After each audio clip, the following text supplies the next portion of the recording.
reproductive system. I have shown you the diagram of human female reproductive system here.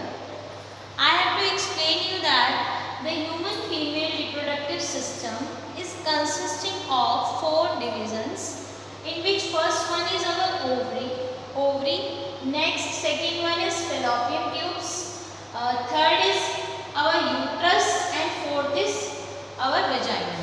Okay, तो यहाँ हमारे कितने parts हो गए? 4 पार्ट्स हो गए इसके.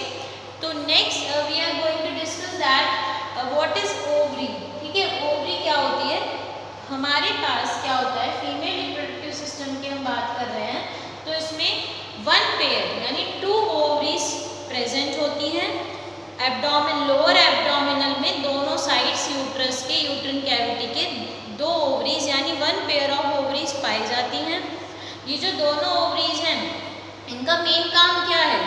ठीक है, इनका मेन काम है ओवा प्रोड्यूस करना. ओवा क्या है? जो फीमेल गैमेट होता है उसको प्रोडक्शन करना ओवरीज का वर्क होता है.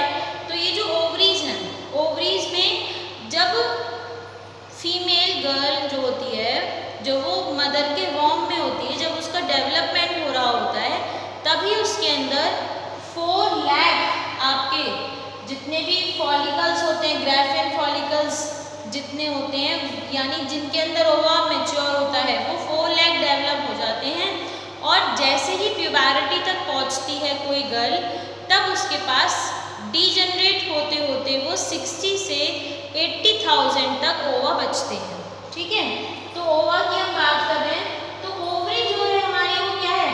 प्राइमरी सेक्स ऑर्गन है, यानी जो फीमेल्स बॉडी का प्राइमरी सेक्स ऑर्गन है. इसकी लेंथ हमारी 2 से 4 सेंटीमीटर इसकी लेंथ होती है, जिसकी बात आप करेंगे. ठीक है, अब यहाँ आपकी जो लेयर होती है इट कंप्राइजेस मीजोवेरियम, जो इसकी कवरिंग करेगी, और इसकी जो कवरिंग है वो एपिथेलियल टिश्यू से बनी हुई है.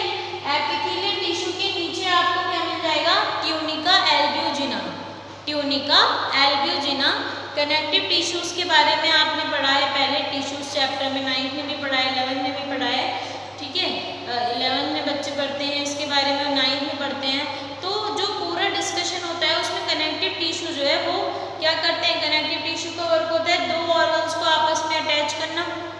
ठीक है, तो यहाँ पे हम यही बात कर रहे हैं कि जो ओवरी होती है, इसके पास ओवरियन लिगामेंट है.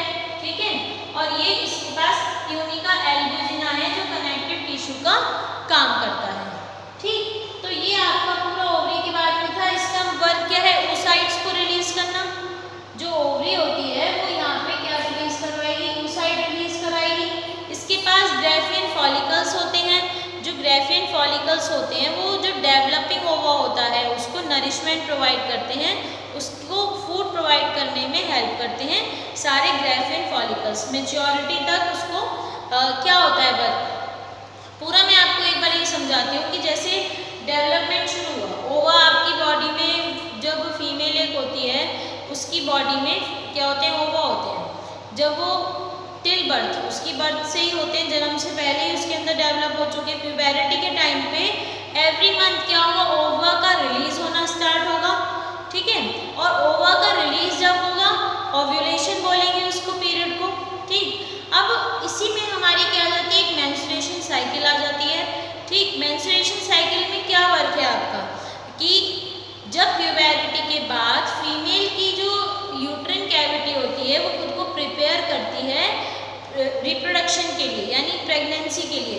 तो उसी टाइम पे क्या होता है? एंडोमेट्रियम नाम की लेयर जो होती है, ठीक है, वो अपने आप को यहाँ वॉल डेवलप कर लेती है. ठीक, अब इस एंडोमेट्रियम लेयर में ही क्या होता है? ब्लड लाइनिंग अटैच रहती है. ठीक है, जो ब्लड लाइनिंग बन जाती है उसको एंडोमेट्रियम कहते हैं. और जो यहाँ से ओवा था उसका जो रिलीज होता है वो बाद में क्या होता है? फर्टिलाइज होने के बाद, I will explain it you later, कि फर्टिलाइज होने के बाद एंडोमेट्रियम में जाता है. तो ये जो ओवा है, ओवा का जो प्रोडक्शन हुआ वो किसमें हुआ? ओवरी में हुआ. और उसका नरिशमेंट किसने कराया? ग्राफियन फॉलिकल्स ने कराया. ठीक है, प्राइमरी oocyte बने, सेकेंडरी oocyte बने, और फिर उसके बाद ग्राफियन फॉलिकल्स ने उनका क्या कराया? पूरा नरिशमेंट कराया. ठीक, जोना पेल्यूसिडा लेयर होती है यहाँ पे. ठीक है, उसके चारों तरफ क्या होती है? कोरोना रेडिएटा लेयर है जो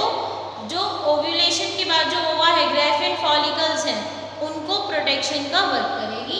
ठीक है, अब ये आपका पूरा ओव्यूलेशन कहलाता है। फिर हमारी आती है, यहाँ से आप स्ट्रक्चर में देख सकते हैं फेलोपियन ट्यूब्स।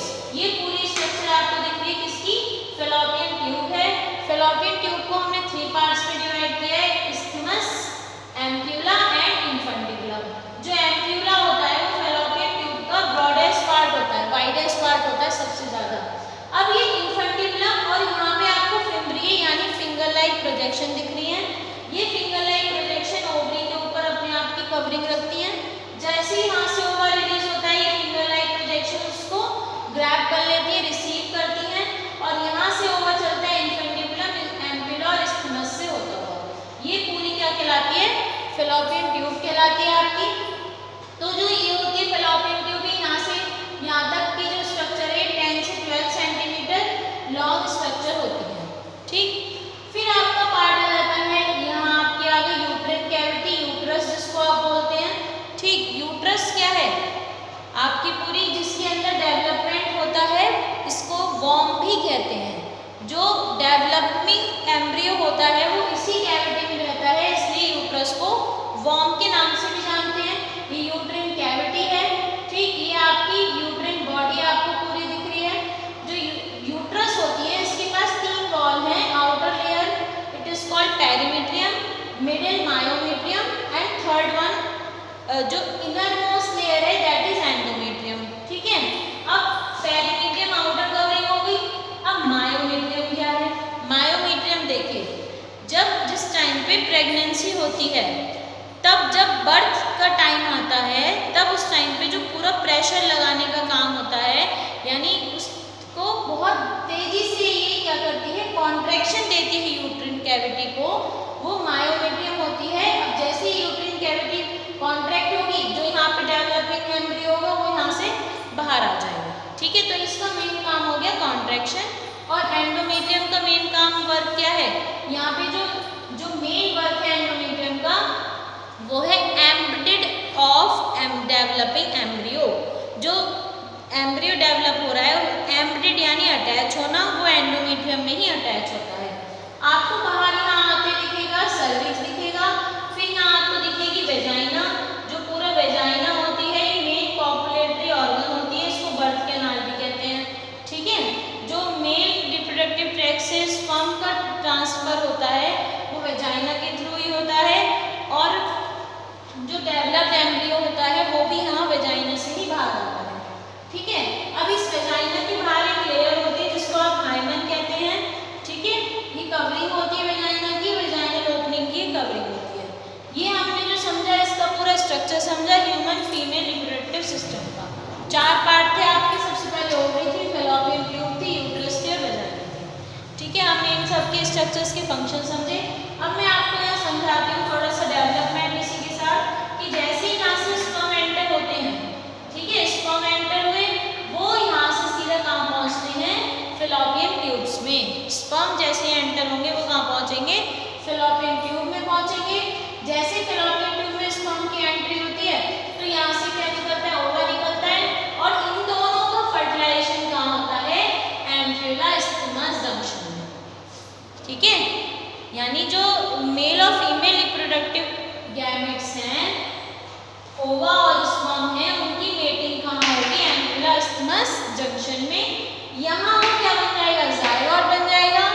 फिर 2 सेल जायगोट के बाद वो 4 सेल बन जाता है, 4 से 8 सेल, 16 सेल। ठीक है, अब जो 16 सेल है उसको आप क्या बोलते हैं? ब्लास्टोमा बोलते हैं। ब्लास्टोमा के बाद वो क्या बन जाता है? 16 सेल के बाद 32 सेल मॉर्यूला आपका वो बन जाता है। ठीक, अब जो ये मॉर्यूला बनता है वो जाके क्या होता है? इस एंडोमेट्रियम में जो ब्लड लाइनिंग है इसमें जाके अटैच हो जाता है, और इसी को आप कंसीविंग बोलते हैं, यानी प्रेगनेंसी की शुरुआत बोलते हैं। अब यहाँ से अब मैं आपको एक चीज समझाती हूँ एंडोमेट्रियम के बारे में, कि जैसे हमने 12 से 14 ईयर्स प्यूबर्टी एज पे मेंस्ट्रुएशन साइकिल शुरू हुई, एंडोमेट्रियम लेयर ने खुद का फॉर्मेशन शुरू किया, ब्लड लाइनिंग बननी स्टार्ट हुई। फिर क्या होगा? एवरी मंथ ओवा रिलीज होगा, जो फीमेल की ओवरी में होगा, ओवा रिलीज होगा हर मंथ। अब every month after releasing of ova, if the ova get not fertilised by sperm,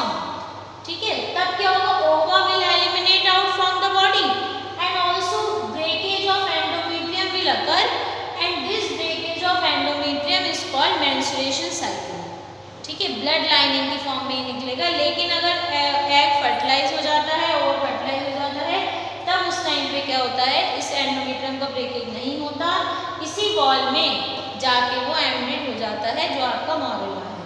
अब यहाँ से आप क्या डिस्कस करेंगे कि 45, 50 या 55 की एज में, यानी जनरली 45 से 55 की एज में फीमेल्स के अंदर ये मेंस्ट्रुएशन साइकिल स्टॉप हो जाती है। कब होता है ऐसा, जब उसकी ओवरी के सारे ओवा एंडेड हो जाते हैं, एंड हो गया उनका, खत्म हो गए अब जितने भी थे, रिलीज होते होते, तब उस टाइम पे अब उस स्टेज को आप मीनोपॉज कहते हैं। जब क्या होता है, पूरा ये रुक जाती है मेंस्ट्रुएशन साइकिल, इसको आप मीनोपॉज कहते हैं। तो ये था आपका पूरा human reproductive female reproductive system के बारे में, उसके स्ट्रक्चर के बारे में और उसके डिफरेंट फंक्शंस के बारे में।